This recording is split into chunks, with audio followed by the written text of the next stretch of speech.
reencontrei esse menino trabalhando com o pai no comércio na sua infância.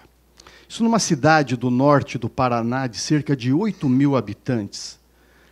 Bom, também entre o trabalho ele tinha tempo para brincar nos amplos quintais de goiabeiras e bananeiras, cachorros e galinhas, borboletas e joaninhas. Mas por problemas financeiros e pela luta pela sobrevivência, a família se esfacelou. E esse menino veio parar com 13 anos de idade na cidade de São Paulo. Ele lembra que naquela Praça Júlio Prestes, local da antiga rodoviária, aquilo parecia uma ilha intransponível, ele não conseguia atravessar por conta do vai e vem dos veículos, do barulho das buzinas. Quer dizer, aquele caótico ambiente era muito chocante diante daquele que ele vivia, daquele ambiente bucólico, né, que ele ouvia o vento na copa das árvores, ele ouvia o grunhido dos animais, ele ouvia o aboio de um boiadeiro conduzindo uma boiada. Mas esse só foi o primeiro choque do menino. O choque seguinte foi quando ele se defrontou com uma instituição chamada organização. Porque a liberdade que ele vivia naqueles quintais não combinava com aquela hierarquia rígida das organizações, feita de comando e controle.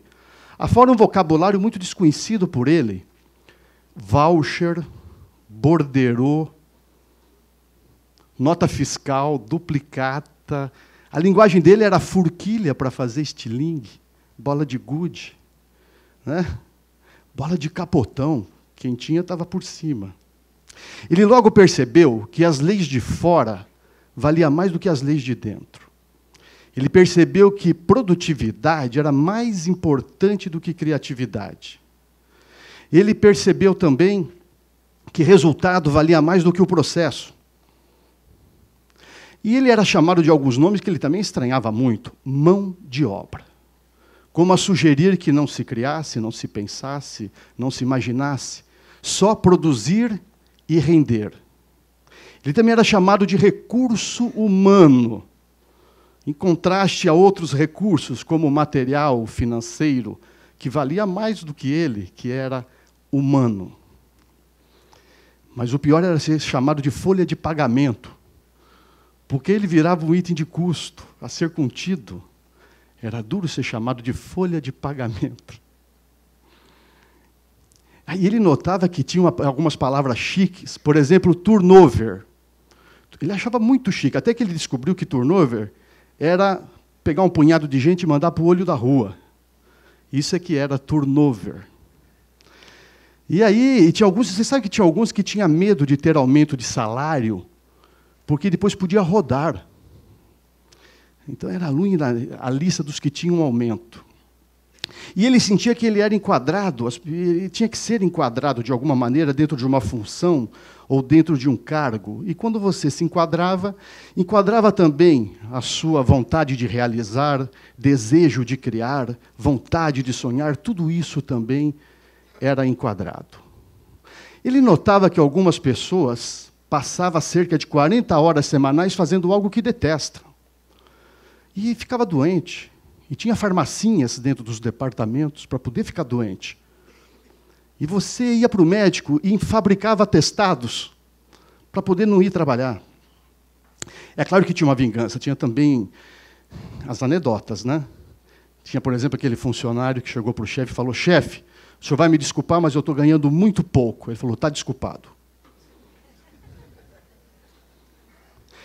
O chefe deu uma bronca nele, uma vez, uma bronca que ele ficou desse tamanhozinho. Se sentiu muito humilhado. E o chefe viu que ele exagerou na dose, então disse para ele: eu já sei, o dia que eu morrer, você vai no meu velório só para cuspir no meu caixão. Ele falou: não vou porque eu odeio fila. Mas as anedotas eram uma maneira de atenuar um pouco aquela coisa toda. Mas deixa eu falar uma coisa para vocês. Aconteceu um fato que chocou muito o menino. Foi o dia que ele foi revistado e interrogado. Havia tido um furto na empresa. Mas aí todos eram suspeitos até provar o contrário. E aí ele foi revistado e interrogado por um colega, alguém que ele julgava um amigo. E aí ele percebeu que o paraíso havia ficado para trás. Porque o menino confia no menino. Mas um adulto não confia num adulto. Vejam essa ilustração, que sentimento que passa para vocês? Hein? Pode falar, como diria o meu colega Edmur. Que sentimento que passa? Hein? Fala alguma coisa. O que passa? Hein? Desconfiança, né? Porque a desconfiança é o mundo dos adultos. A desconfiança é a marca do adulto. Você sai da infância e vai para a idade adulta na hora que você perde a confiança e introduz a desconfiança no teu mundo. E aquele mundo que o menino havia descoberto, da organização, era o mundo da desconfiança. O menino estava perdendo as asas e começava a se acostumar com a gaiola. Ele tinha caído numa armadilha. E deixa eu dizer para vocês qual é a armadilha que a maioria cai. Ele notava isso, a maioria cai nessa armadilha. É a armadilha de se fazer útil. Gente, ser útil é uma armadilha. Você quer ser útil? Então você vai viver numa gaiola. Porque útil tem a ver com utensílios. Exemplo, vocês têm cozinha em casa? Então vocês têm utensílios domésticos. Você tem despensa também, não tem? Então, assim, quando você é útil, você é como uma colher, um garfo, uma faca, um alicate, um martelo, uma chave de fenda. Algo que vai ser usado e depois descartado. Algo que vai ser gasto e depois vai ser aposentado. Não é assim que funciona? Quando você é útil, você tem valor de uso. Quando você é útil, olha essa ilustração. Isso é de alguém que é útil. Se tem um outro utensílio similar, ele vai ser útil no seu lugar. Você logo vai ser deixado de lado. Tem um nome, você vai ficar obsoleto se você é útil. Então, se o desejo é de ser útil, esse é o problema. Você vai ser descartado. Agora, sabe por que você cai nessa armadilha? Porque nós caímos nessa armadilha porque nós fazemos a pergunta errada. Quem faz a pergunta errada encontra a resposta errada. Então é preciso fazer a pergunta certa. E a pergunta errada é: o que funciona? Bom, o que funciona é o utensílio. Um utensílio funciona. Um utensílio verdadeiramente funciona. Mas antes que eu diga para vocês qual é a pergunta certa, eu gostaria de voltar para o menino. Porque o menino já crescido, agora com 30 anos, ele não se conformava com isso. Ele falava, não pode ser desse jeito. Ele queria fazer alguma coisa com relação a isso. E essa alguma coisa que ele queria fazer era humanizar a empresa. Ele pensava da seguinte maneira: ora, eu morava numa comunidade de cerca de 8.000 habitantes. Naquela comunidade, as crianças eram filhas de todas as famílias. Os pais eram pais de todas as crianças. Não havia criança abandonada.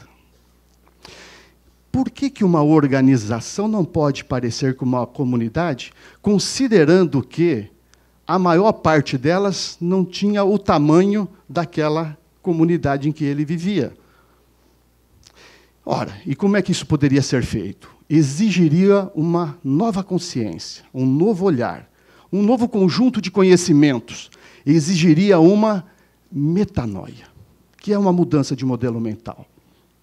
Exemplo. A empresa, ao invés de ser gerida por normas, poderia ser gerida por valores, mas valores que moram dentro de cada pessoa. E isso poderia ser combinado em consenso, de uma maneira participativa e não autoritária, como se fazia na organização, se faz na organização.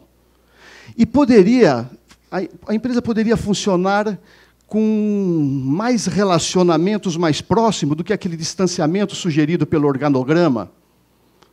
Poderia ter o compromisso mútuo, ao invés da responsabilidade do cargo. Poderia haver espaço para o afeto, coisa que não existia na organização, porque você tinha que deixar em casa os seus problemas pessoais. Poderia ter espaço para o relacionamento. Poderia ter espaço para um propósito que fosse como um farol lá na frente, dando uma direção, e não sendo arrastado pelas metas. Poderia ser um lugar diferente desse que constrangiu o menino. a comunidade era diferente da organização. Verifica que são 2 habitats. Mostrando assim para vocês, em qual que vocês prefeririam viver? Na comunidade ou na organização? Qual que vocês preferem? Assim? Fácil assim? Talvez você hoje esteja trabalhando numa organização, mas saiba e tenha certeza, o menino que mora em você quer viver numa comunidade. Não tenha dúvida disso. Esse menino quer viver na comunidade. Muito bem, mas qual é a pergunta certa, então? Foi daí que o menino, já crescido, ele se deparou com um menino grande, chamado Paulo Freire, o grande educador Paulo Freire, que dizia que o homem é objeto por distorção, mas sujeito por vocação. E aí ele teve a sua metanoia de verdade. Porque ele via que era o seguinte: a empresa é reflexo do empresário, a equipe é reflexo do líder, o trabalho é reflexo do elaborador. Então precisava de novo resgatar o sujeito, buscar a vocação desse sujeito de novo, que estava adormecida. O menino estava adormecido. Por isso, metanoia é você compreender que a vida começa não quando você nasce, mas quando você desperta. Metanoia é essa mudança de objeto para sujeito.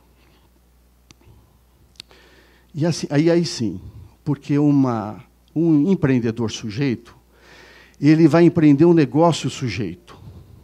Esse negócio sujeito vai atender o cliente como sujeito, que o Edmur nos contou.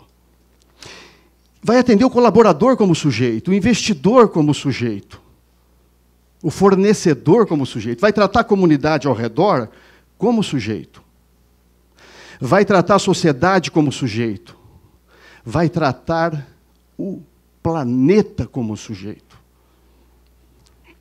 A empresa é um lugar bacana, porque é lá que você tem o adulto com autonomia para fazer escolhas conscientes, aonde ele pode se desenvolver enquanto ele constrói riqueza. Então, a empresa pode ser uma grande escola, se ela se assemelhar a uma comunidade. Ela é uma microcomunidade que pode criar a grande comunidade. Bom, se você compreender que é útil, você vai pensar em utilidade. Mas se você compreender que é contributivo, você vai pensar em fecundidade. Porque é diferente ser útil de ser contributivo. E não se trata apenas de um jogo de palavras, não. Quando você é útil, você olha para fora e você procura a porca ou o parafuso para ser apertado. Mas quando você é contributivo, você olha para dentro. E você examina quais são os seus dons, qual é o seu talento, qual é o seu conjunto de inteligência, quais são os valores que te governam, que te faz sujeito, quais são as suas virtudes. E aí sim você olha para fora e faz o que precisa ser feito.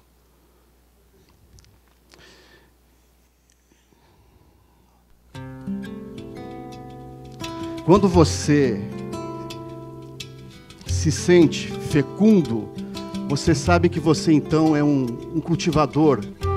E a pergunta certa não é o que funciona. A pergunta certa é o que verdadeiramente importa.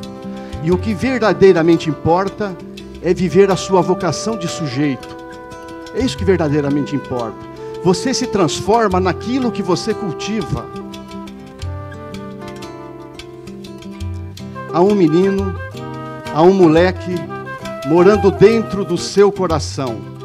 Toda vez que o adulto balança, o menino lhe vem para lhe dar a mão. Há um passado no seu presente.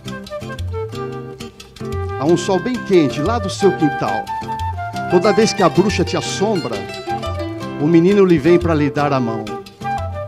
Esses versos são de Milton Nascimento e Fernando Brant, vocês devem conhecer.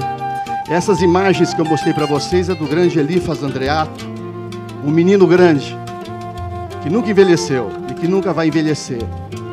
O que eu queria dizer para vocês é que dentro de cada um de nós mora um menino que quer viver a vida com beleza, com verdade e com bondade, nesse grande quintalzão de Deus chamado humanidade. Deus que abençoe o menino que mora dentro de vocês. Muito obrigado.